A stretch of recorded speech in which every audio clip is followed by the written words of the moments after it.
mu bisanzwe ibijanye n'amatora bivuga kwiki indavye ivyagiye biravugwa n'abanyepolitiki canke abantu ngene bagiye bagifatamwo n'ibiki novuga yuko novuga vyayaranze cane kuva bigitangura ukarabushwa no munsi kandi tuba turiko turabikora ataho duhengamiye kugira na leta ishobore kumva umwihwezo ubwa mbere urabona yuko aya matora sinzi ko yanya n'izingwana abarundi barimwo cane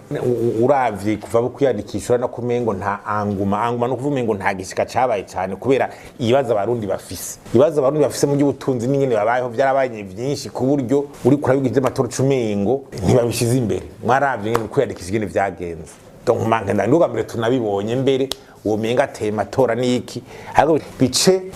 byibutsa abitoza bajejwe intwaro ko abarundi bakeneye inyishu zirakura muri ibibazo ayo matora abaye kora nange mukuri igihugu mubazo kiba gifite nabajya abanyamiganga bakunze kuza baridoga yuko umengo umugambi uri ku butegetsi wowe usa n'uwabikora wonyene kuba bwitangura ushiraho seni ushira itegeko ry'amatora wo mengo baza kubashira deva afeta ko byaheze kandi ukaba nko mabicisha mu nama nshinga amateka amateka bari igizwe n'umugambi umwe abantu cumengo bavuze bati ni muturindire muzoca muravyo twahejeje ibi by'igitoro byo kwiyunguruza bizonaniza bamwe bagi n'abandi gushaka kurubuka ntugambe tugize abatora iki kibazo kihari kandi kiragaraka ko kihari imiduga idugana abantu cyane mu matora usanga inywa ikinywa mazutu kenshi ndaba nabi kazo cyamazutu aho kinye naho igeze